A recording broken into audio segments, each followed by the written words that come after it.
magniy dihidrofosfatning 218 gram 30% eritmasiga necha gram 20% natriy gidroksid eritmasi qo'shilganda magniy ionlarining barchasi magniy fosfat ko'rinishida cho'kmay tushadi.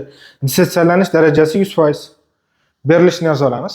Demak, reaksiyada magniy dihidrofosfat hamda natriy gidroksid reaksiyaga kirishyapti, eritmalar aralashtirilib va reaksiyada magniy fosfat chiqishi kerak ekan.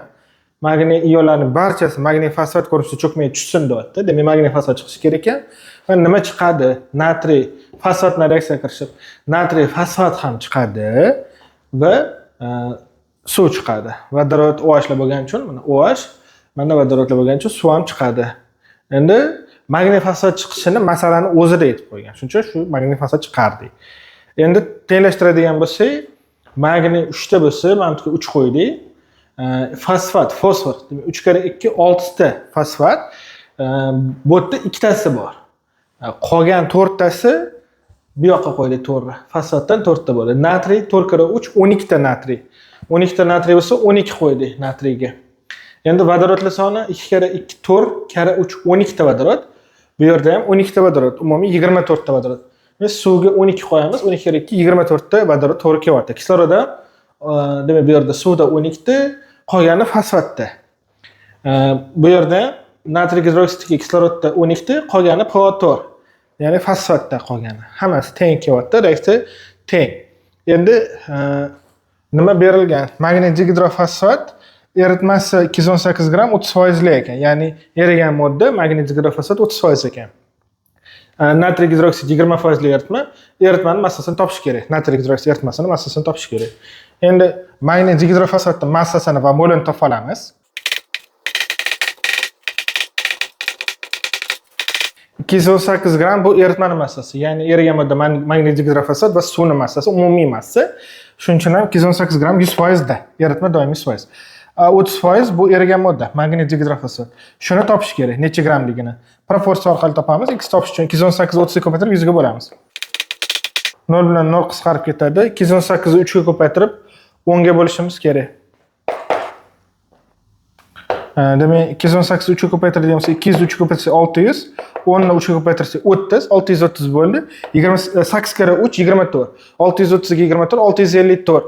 654 ni 10 ga bo'lsak 65,4 gram topildi. Demak, magniy dihidrofosfat 65,4 gram. Endi molini topamiz.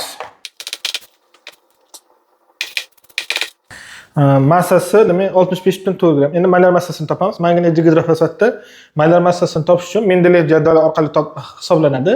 Magniy 24, vodorod 1, ikkitasi 2, fosfor 31, kislorod 16, 4 tasi 64.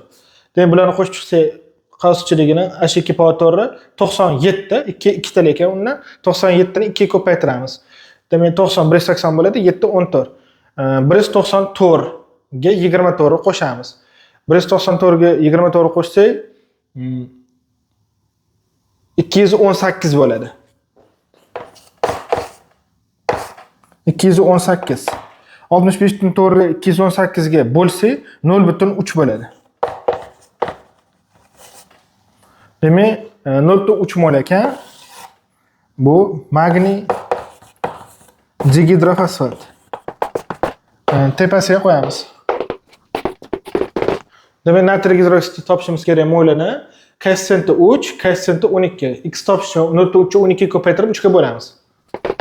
Proporsiya orqali qisqarib ketadi. 0,3 bilan 3. Demak, 0,1 bo'ladi. Uni 12 ga ko'paytirsa 1,2 mol. Natriy gidroksidning moli topildi, 1,2 mol ekan.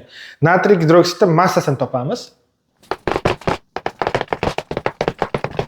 Demak, massani topish uchun molni molar massaga ko'paytiriladi. Moli bor, 1,2 mol.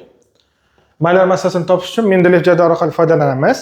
Natriy 23, 16, 1 qo'shib chiqsak 40 bo'ladi. 40. 1,2 ni 40 ga ko'paytirsak 48 gram. Bu natriy gidroksidning massasi. Endi biza eritmani massasini topishimiz kerak. Ya'ni 48 gram bu 20%, chunki natriy gidroksid 20%. 48 gram 20% bo'lsa, 100% bu eritma. 100% necha gram? Shunda eritmani massasini topgan bo'lamiz.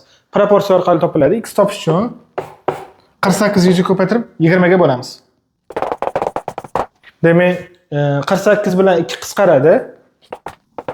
0 bilan 0 ketadi. Shunda 24 ni 10 ga ko'paytirsa 240 bo'ladi. Demak, natriy gidroksid eritmasi 240 gram ekan. To'g'ri javob C variant.